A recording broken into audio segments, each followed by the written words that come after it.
welcome to my windowsill. So today I wanted to make a video where I go on a bookish bar crawl. It's not a bar crawl, it's like just like I'm going to a bunch of different libraries because something very exciting happened. I finally finished every single book I owned, so I am gonna go and buy some new ones. So I looked at my local library, Virginia Highlands Library, that they're having like a bar crawl. Well, you go to the library, you get a little passport, and then you hit every other indie bookstore in the area, and if you hit all of them, you get like a 25% off discount. So that's what we're gonna do. So I have a list of every library, every bookstore I want to go to, every indie bookstore. So right now the plan is to go to 5 bookstores, and because I want my boyfriend to go with me, we're gonna stop by 5 pizza shops as well. So I'm gonna put it in the map. So the first one that I'm gonna go is to Virginia Highland Bookstore, and then I'm gonna stop by Pylands, which is right next door, to get a slice of pizza.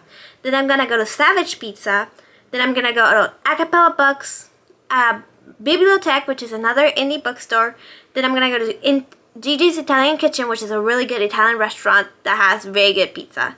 And then Little Shop of Stories, and then Sapori di Napoli Pizzeria, and then the Bookbirds at Avondale Estate. So honestly, distance-wise, all these places are extremely close to each other. Like, it'll take me 35 minutes to drive, like, to do the whole loop. But apart from that, like, I don't know how much time I'm gonna spend in each place. So I'm trying to hit like 5, but I probably will just hit 4.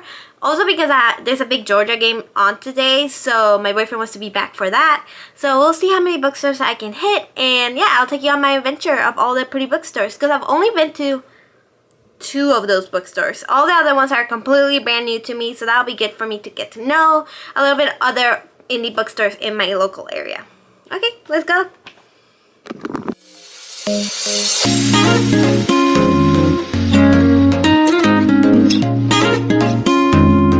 Hello and welcome to my reading nook. So I actually just came back from my big adventure of filling my indie book passport. So I explained it at the beginning, but basically I got this little passport, I'll show it here, from Atlanta Indie Book Crawl, and I am supposed to go to 5 of these bookstores that they list on this list.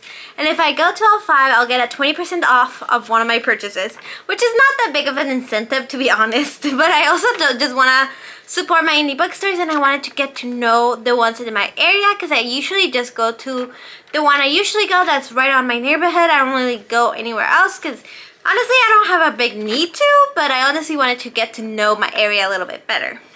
So for the first one, I went to Virginia Highland Books, which is the one that I always go to. So that's where I picked up my passport, and it was amazing as always. So this is a very unique bookstore because it's like it has a very old feel and also a very open feel, especially for the city. It feels very big, and I'll put a little video of how it looks like here. And it has 2 levels. The lower level is actually more like nonfiction and cooking books and history books. I don't actually go there a lot. And the upper level is more the fiction, the YA, the children's book. It has a ton of space to like sit and lunch around and really make a day of it. And the area where it is in Virginia Highlands. It's actually really, really pretty. So that's the first bookstore I went to. And I picked my first book, which was Red Rising. So I'm doing this challenge for another video where I'm gonna read all of the sci-fi Goodreads Choice Awards, like the finalists, and Red Rising is not one of them. This is a really old book, but the newest book in this series is. So I wanted to basically pick up Red Rising so I can like read it, and I'm not gonna read the entire series, but I want to get an idea of what the series is about before I do my vote. So yeah, I picked up Red Rising, and this is, I'm gonna read you the synopsis. So it says, his wife's taken, his people enslaved. Driven by longing for justice and the memory of the lost love, Darrow will stop at nothing to bring down his enemies, even if he must become one of them to do so. So yeah, that is Red Rising, and I'm really excited about that one. And then me and Joey went to a pizza shop because we wanted to make this a little bit more friendly for us, not just going from like bookshop to bookshop to bookshop, but like actually getting to know the area a little. So we stopped by Pyland's, which is a pizza shop near us, and we had a slice of pizza, and it was really cute, and it was like a new pizza shop. We've been there before, but we only ordered takeout. We've never been to the location, so it was really, really good. And then we headed to our second location, which was Acapella Books. So Acapella Books used to be in the Piedmont Park area, but they moved to this location.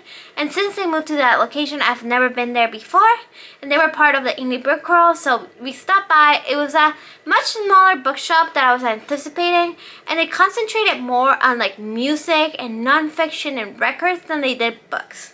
But it was still like super duper cute. They had a lot of new stuff, and in there I actually ended up picking one of the newest releases that I picked, which was, I have my Translation Estate.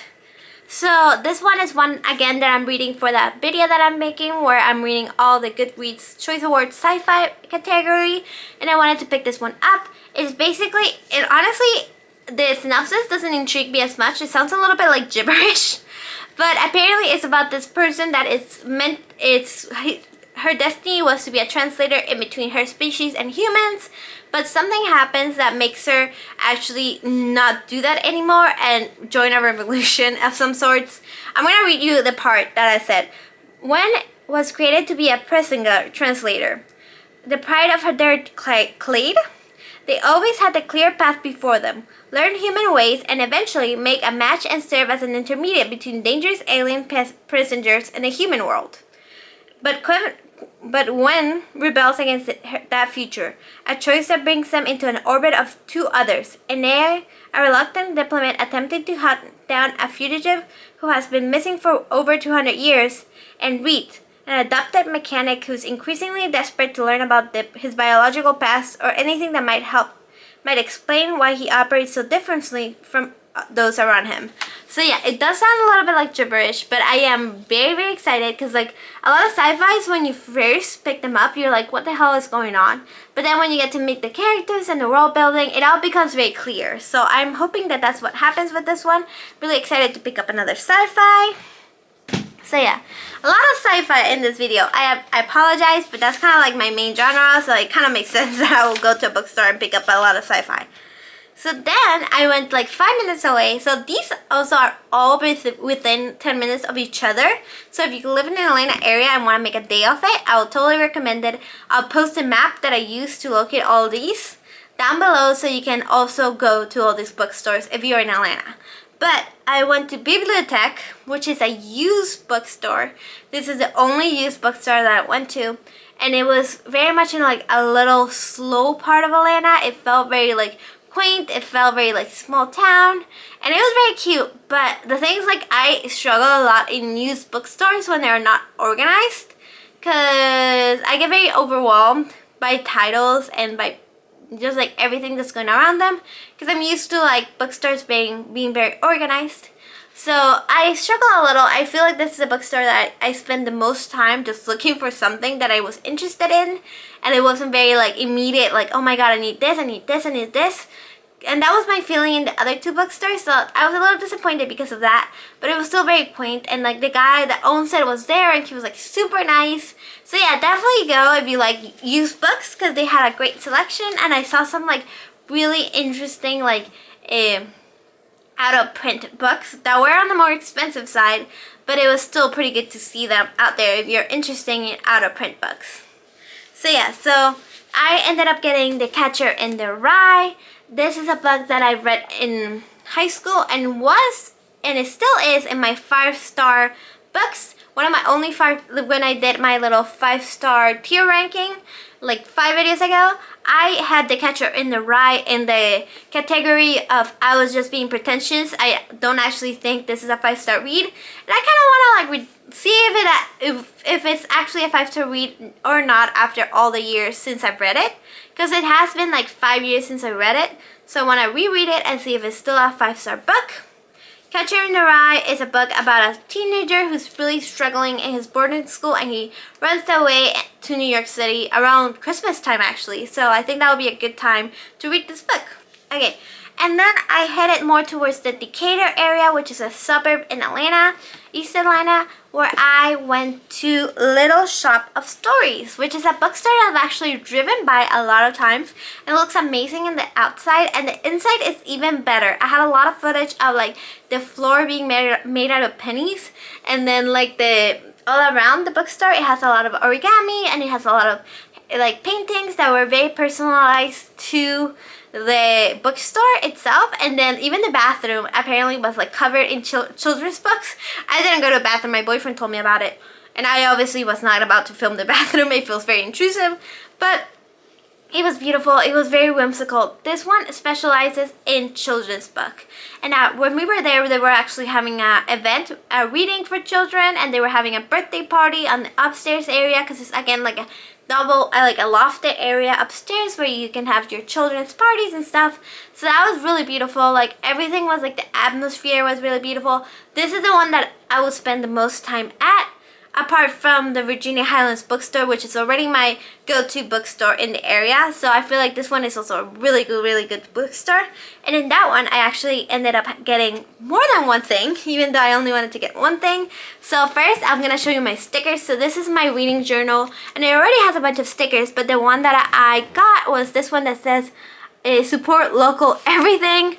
I thought it was really cute because obviously I'm doing this challenge when I'm going to indie bookstores, so I wanted to get that sticker. And then the other one I got from that bookstore is this one that says RIP Death by TBR. I think that was really funny, and it really goes well with all the other stickers I got going on in my journal.